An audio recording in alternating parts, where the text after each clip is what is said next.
destrucción, para destruir la familia. Y vamos a ver cómo, en un ejemplo más adelante, incluso ese tipo de uniones se van a terminar destruyendo. Ese tipo de uniones. Porque hay una feminista, una autora feminista muy conocida y muy estudiada en las universidades en los Estados Unidos, y todas las personas que estudian para ser maestras estudian a esta mujer. Se llama Shulamith Firestone. Ella es canadiense. Ella falleció hace unos pocos años en la ciudad de Nueva York, y ella escribió un libro que se llama La dialéctica del sexo. Y ese libro yo lo explico en mi libro blanco, Atrapado en el cuerpo equivocado. Doy ahí un resumen del peligro, porque ella propuso que en definitiva nosotros tenemos que encaminarnos hacia una sociedad socialista, donde todas las personas vivan en un nivel de igualdad económica. Pero para que se dé eso, el obstáculo principal para que se imponga el socialismo en los Estados Unidos, ¿saben cuál era? Y eso ella se lo copia a otros pensadores muy anteriores a ella, como son Rousseau, que era un pensador de Suiza, genovés, de Ginebra, perdón, ginebrino, de Suiza, y luego esa idea la toma Marx. ¿Cuál es el problema principal de nuestras sociedades según estos pensadores que se manifiestan en el comunismo? El problema principal, si yo les pregunto a ustedes, ¿qué es el comunismo? Mucha gente me va a decir, el comunismo es una ideología que busca que los medios de producción sean compartidos por todos para que haya igualdad social, que no haya ricos, ni pobres, ni jefes, ni patrones, ni empleados, ni nada, que seamos todos igualitos. Entonces, desde el punto de vista económico.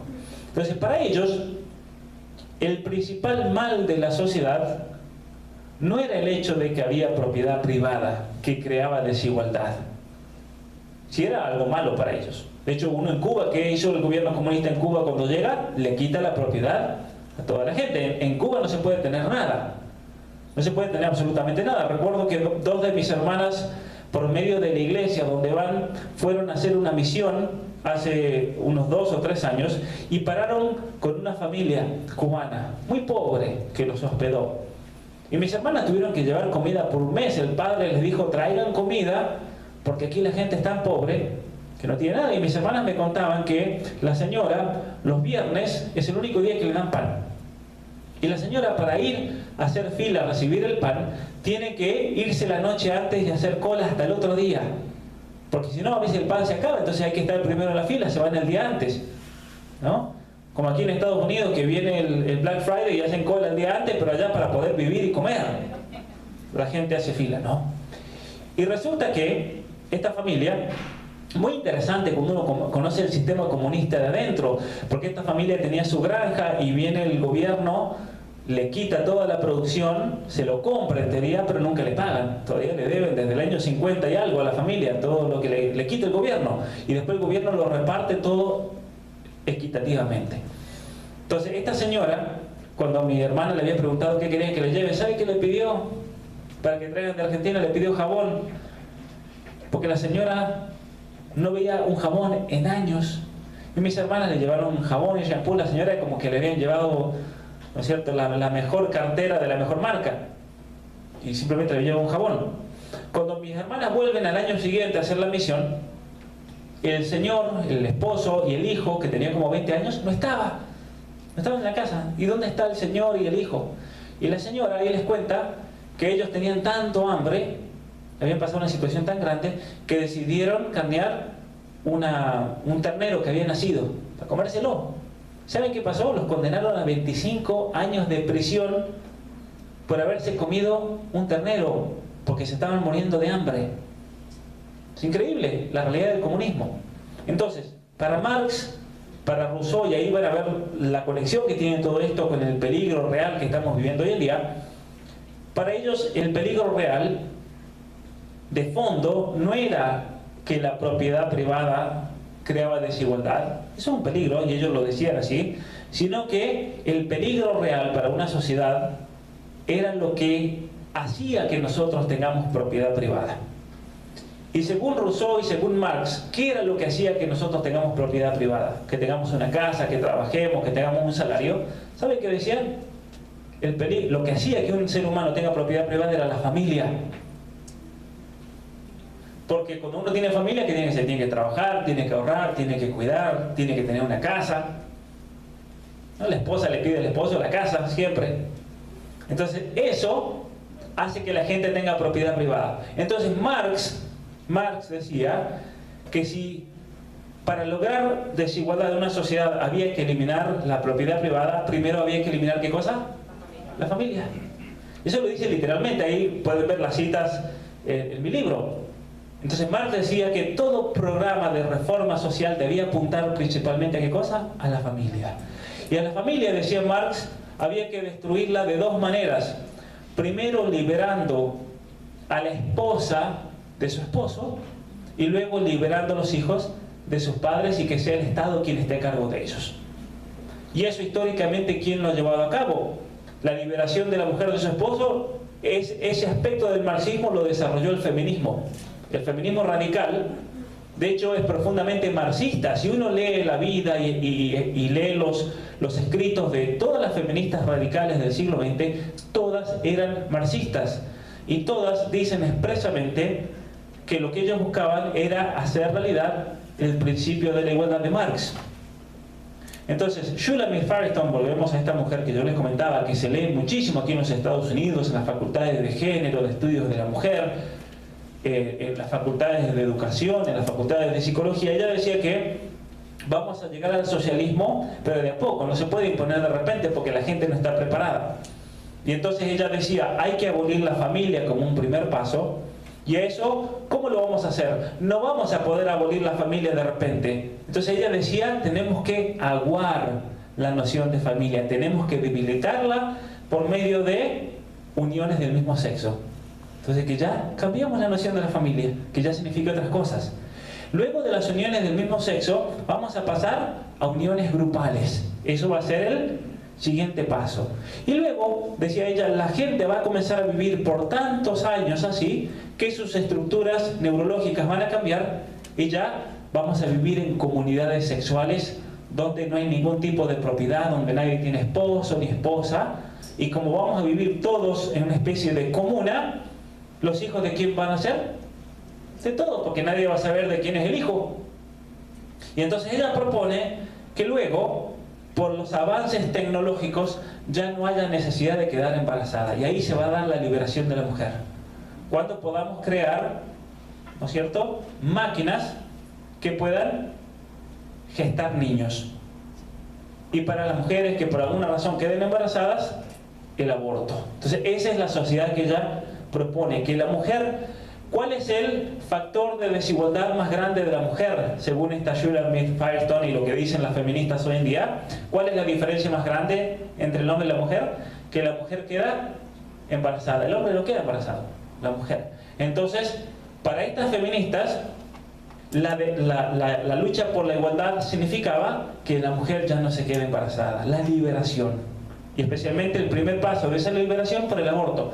Y es así que en los años 60 comienzan a luchar por el aborto y así terminamos en la sentencia de la Corte Suprema en los Estados Unidos, Roe vs. Wade, donde si uno lee los argumentos que se esgrimieron en ese debate, las feministas ahí no negaban que ahí había vida, que era un niño, que era otra persona. No usaban los argumentos de todas las feministas tontas de hoy que dicen mi cuerpo, mi decisión. Esas feministas también eran conscientes de que había una vida humana, pero ellas decían que como el embarazo era un factor de desigualdad, era en nombre de la igualdad de género, de la igualdad de la mujer, que debía tener acceso al aborto. Entonces así fue que comenzó toda esa historia. Entonces todo eso se hace político, se hace político. Muy bien. Con respecto a las ideas que tienen que ver, las nociones que tienen que ver con quiénes somos nosotros como seres humanos. Si ustedes me preguntan, para mí, ¿cuál es el peligro más grande que existe hoy en nuestras sociedades? Es el hecho de que se está atacando al ser humano como ser humano. Ese es el peligro más grande de todos. De hecho, yo recuerdo haber leído un libro que se llama La cara oculta de las Naciones Unidas. Y ese libro lo escribió un profesor de filosofía política muy conocido de la Universidad de Lovaina en Bélgica. Él enseñaba filosofía política en esa universidad, y luego se llama Schoeman, creo que es el apellido, sí, es un apellido de origen flamenco o neerlandés. Es un sacerdote él, profesor ahí, y el Papa Juan Pablo II, una persona muy estudiosa, le pidió en el año 1994 si podía ser el embajador de la Santa Sede del Vaticano ante las Naciones Unidas aquí en Nueva York. Entonces ese padre es el profesor de filosofía política, se viene como embajador a las Naciones Unidas. El edificio está ahí en Nueva York, ahí junto al río, y resulta que cuando él comienza a ver todo lo que estaba ocurriendo dentro de las Naciones Unidas y todos los planes que se buscaban imponer a nivel mundial en todos nuestros países, él dice, esto hay que denunciarlo. Por eso escribió ese libro que se llama La cara oculta de las Naciones Unidas, lo que la gente no ve, ¿no? Todo este plan de fondo de ingeniería social. Y una de las cosas que él se da cuenta es cómo las Naciones Unidas están buscando efectivamente forzar a todos nuestros países a adoptar toda esta ideología posmoderna, cambiando los planes de educación, cambiando las leyes, aprobando el aborto, aprobando leyes de identidad de género, aprobando uniones del mismo sexo, todo para destruir o deconstruir la cultura. Lo que hablábamos recién, ¿no es cierto?, de el posmodernismo, la deconstrucción. Y él, en ese libro, dice una cosa que a mí me impactó mucho cuando la leí. Él dice que la ideología de género, que se quiere poner, vamos a hablar un poquito de eso, es el peligro más grande al que se enfrenta la humanidad desde el peligro del arrianismo. ¿Qué era el arrianismo? El arrianismo fue una herejía que surge dentro del cristianismo, de un sacerdote que se llamaba Arrio. Arrio era un sacerdote hereje que él negaba que Jesucristo era Dios. Entonces, cuando él no solamente que negaba y que comenzaba a enseñar esto, sino que convenció al emperador de Roma de que Jesucristo no era Dios. Y entonces él convence al emperador a que use el ejército y todo el poder del Estado para aplastar a los cristianos que creían que Jesucristo era Dios. Y ese momento, si ustedes leen la historia de esa época, el arrianismo se expandió por toda Europa. De hecho, la iglesia estuvo a punto de desaparecer en ese momento. Fue un peligro muy grande. Quedaron muy pocos obispos, el Papa, muy poca gente fiel que se mantuvo firme en su fe. Y en esa época hubieron muchos obispos que los mataron a todos. Hoy día son todos santos y mártires que dieron su vida por esa verdad de que Jesucristo es Dios.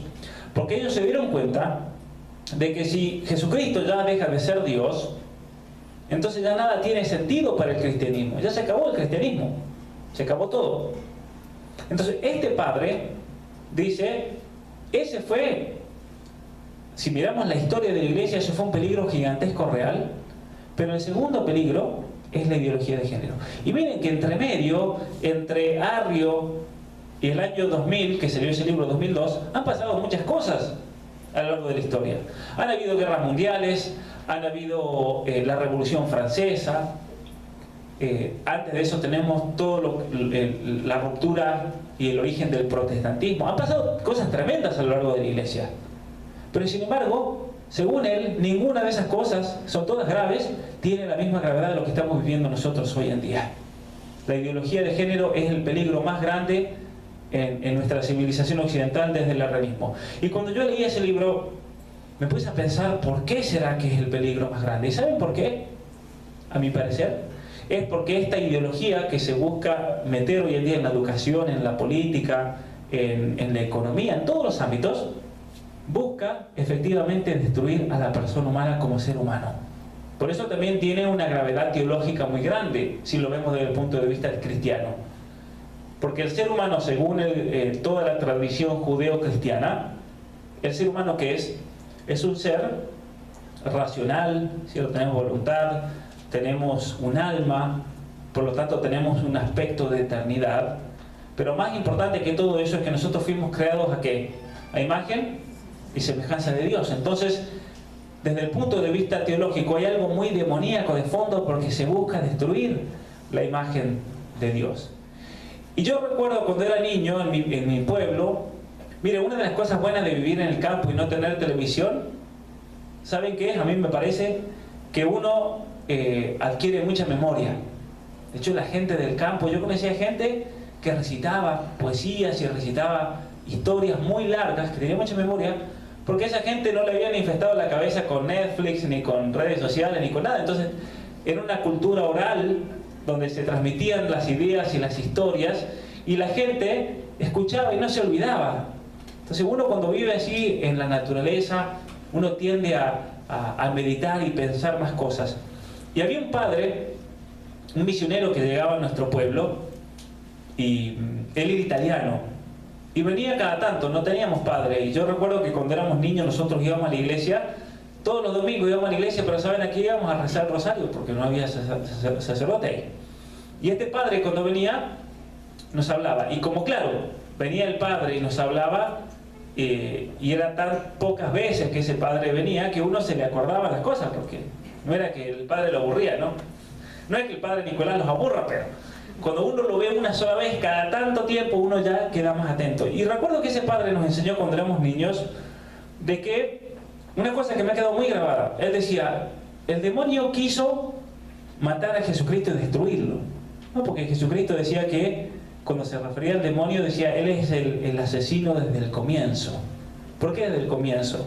Porque el demonio, en cuanto el demonio conoce, como ángel, antes de que nazca Jesucristo, todo, él conoce que Dios se va a hacer hombre. San Agustín dice que tuvo la intención de matar a Jesucristo. Ese fue el pecado del demonio, según San Agustín. Que en cuanto Dios le revela a los ángeles que la segunda persona de la Santísima Trinidad se iba a ser hombre para salvar al ser humano, muchos ángeles dijeron, nosotros no nos vamos a arrodillar ante un ser humano que es menor que nosotros. Entonces lo rechazan a Cristo. Entonces cuando Jesucristo tiene ese diálogo con los fariseos, que ellos dicen, nuestro padre es Abraham, y Jesucristo dice, no, el padre de ustedes no es Abraham, el padre de ustedes es el demonio. El demonio que fue asesino desde el principio, o sea, desde el comienzo del mundo, el demonio quiso matar a Jesucristo. Así lo interpreta San Agustín. Y ese padre a nosotros nos decía, el demonio quiso matar a Jesucristo, Jesucristo muere en la cruz, pero Jesucristo ¿qué hace? Resucita. Es decir, venció a la muerte con su resurrección. Y como el demonio ya no lo puede matar a Jesucristo, ¿a quién busca matar? A nosotros, al ser humano. Por eso el ataque del demonio al ser humano. Y eso me quedó muy grabado. Y cuando comienzo a estudiar esto, todo este tema del posmodernismo y la ideología de género y todo lo que está ocurriendo a nivel mundial, me acordé de lo que nos había enseñado ese padre cuando éramos niños, que es un ataque. ¿Por qué es un ataque al ser humano? Si lo vemos desde el punto de vista teológico, porque el demonio quiere destruir lo único que todavía puede destruir, que tiene la imagen de Dios, que somos nosotros. Y lo está destruyendo de una manera real. Una manera real es por medio de los programas de educación que nos enseñan que la verdadera revolución hoy en día es la revolución del género. Esta es una etapa de National Geographic que salió en el año 2017. Y yo fui a hacer las compras un día y ven como uno va al supermercado, que está el cajero y están todas las revistas ahí que uno lo hacen esperar como una tentación antes de que se vaya, que agarre una revista. Y está National Geographic ahí. Y National Geographic a mí siempre me gustó mirar todo porque tiene buenas fotos y, ¿no es cierto?, de naturaleza y artículos y demás. Pero lamentablemente National Geographic, como todas las cosas, se ha ido ideologizando más y más y más y más y más. Tremendo realmente. Y esta etapa me sorprendió porque habla que la revolución hoy en día es una revolución del género. Es decir, la revolución hoy en día es hacerle creer a los niños, a nosotros, a los padres, de que la idea de ser humano debe ser deconstruida, debe ser destruida. Pero si destruimos, si deconstruimos la noción de ser humano, la tenemos que reemplazar por algo, no podemos dejar, algo somos. Y es ahí cuando entra lo que se llama la noción del género, la noción de la identidad de género.